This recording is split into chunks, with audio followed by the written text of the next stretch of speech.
ne fais pas une part qui n'est pas de Dieu. Sinon, tu risques de te lier avec un esprit de mort.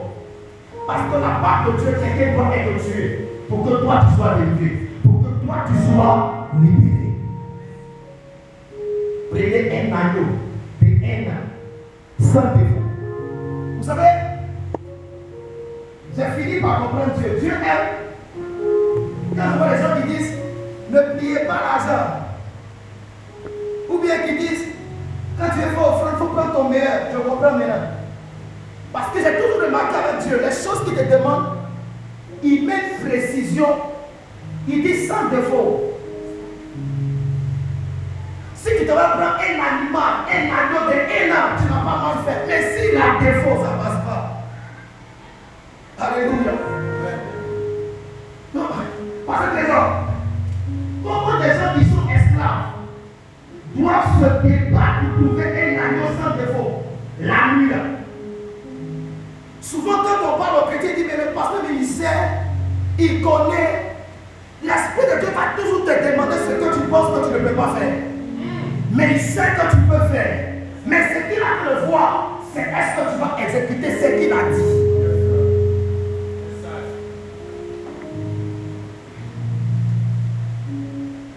Il dit à Abraham, prends ton fils. Abraham pouvait courir pour aller prendre Ismaël. Il dit, oh, Dominique. Là, son cœur commence à battre. Parce qu'il n'a pas dit son deuxième, il dit son unique. Ça veut dire que si je prends l'unique, il n'y a plus rien. Je deviens vide. Alléluia. Mais ce qui est bien avec Dieu, ton fils le cache toujours un miracle pour sa gloire. Il prend Isaac, il commence à marcher, et puis il pleure. En coup de route, il pleure. Isaac ne sait pas pourquoi il pleure, mais lui il pleure. Isaac dit, mais papa, c'est quel problème? Il dit, mon fils, allons seulement. Ils sont en train de marcher, arrivés à la montagne où il doit sacrifier Isaac. Il dit au serviteur, restez ici. Il dit à l'âme, restez ici. Moi et l'enfant, on s'en va adorer. Ah! Il prend l'enfant, ils arrivent à la montagne. L'enfant dit, papa, c'est quelle adoration sans sacrifice qu'on doit immoler? Il dit, Isaac, tu es dans la révélation. C'est toi le sacrifice. Écoutez-moi bien. Isaac avait 30 ans. Isaac n'avait pas 12 ans. Isaac avait 30 ans. Isaac pouvait frapper son papa. Isaac pouvait le soulever. Isaac pouvait fuir. Isaac avait 30 ans. Isaac dit, Daddy, dis-moi. Alléluia. Isaac se laisse faire sur l'autel. Il voit son père qui attache sa main, qui attache son pied, qui met le bois, qui prend le couteau. Isaac regarde son papa. Il dit, vas-y, vas-y. Car si tu me tues maintenant, tu connaîtras une option de résurrection. Tu sauras que si tu m'as tué, c'est qu'il y a un Dieu qui peut me ressusciter. Vas-y. Vas-y. Il regarde son fils, il apporte le couteau. Je lui dis, ne tue pas l'enfant là. Mais regarde derrière toi. À cause de ton obéissance, il y a quelqu'un que j'ai placé pour toi. Il était avec toi et il est parti sur Moïse encore. Le même qui a sauvé Isaac, c'est le même qui va nous sauver à Pâques. C'est lui qu'on doit tuer. Écoutez-moi très bien.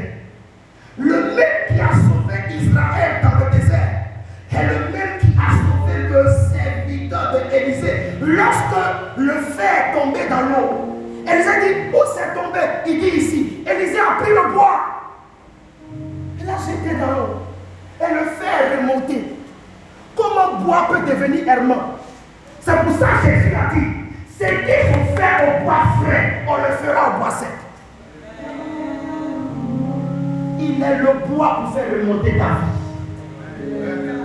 Il est le bois pour faire surnager ton commerce et ta vie à nouveau. C'est lui qui est le seul capable. La Bible nous dit c'est la part de l'Éternel. On le tue, on ne joue pas à lui. Écoutez-moi bien, on ne joue pas avec l'agneau.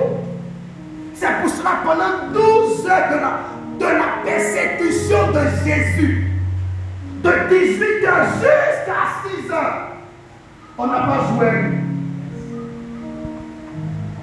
On n'a pas joué à lui. Et la Bible dit, il n'a pas ouvert la bouche. Il s'est rendu muet devant les gens qui voulaient le détruire. Parce qu'à la Pâque, l'homme ne parle plus. C'est la divinité qui agit. Je veux te dire une chose. Reste concentré parce que ta Pâque peut t'apporter ce que tu as demandé depuis longtemps.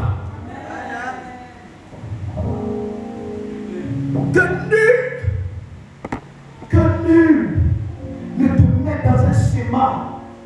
Mon frère, quitte ta maison, viens, on va le boire un peu. Non, la Pâque se fait dans la maison. Ne sois pas distrait ni emporté par quoi que ce soit. Ne te laisse pas emporter par quoi que ce soit. Parce qu'il y a un agneau que toi tu dois immoler entre les deux soirs. C'est un agneau mâle et sans défaut, dont le sang est capable de dire à Dieu, je t'interdis de rentrer ici. Parce que je suis ici. Et Dieu, quand il verra le sang, il passera outre. La Pâque veut dire la Pessa. La Pessa veut dire passer outre. Par-dessus. Et je veux prophétiser en m'appuyant. Déclarant et annonçant. Amen. En ce temps et en ce mois de la Pâque. Amen. Tu vivras des problèmes qui passeront outre ta maison.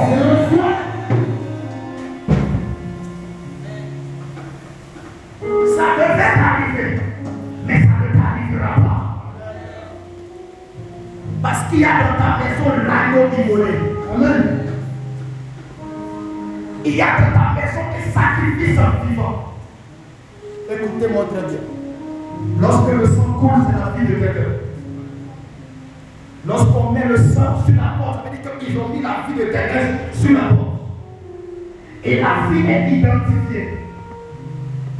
La Bible dit quand le destructeur passera, il ne rentrera pas chez toi. Alléluia.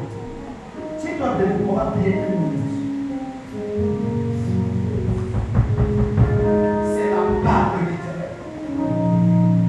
Tu vas dire à Dieu que cette part m'apporte maintenant mon bonheur. Que cette part m'apporte mon ouverture. Que cette part apporte dans ma maison et dans ma vie ce qui n'est pas.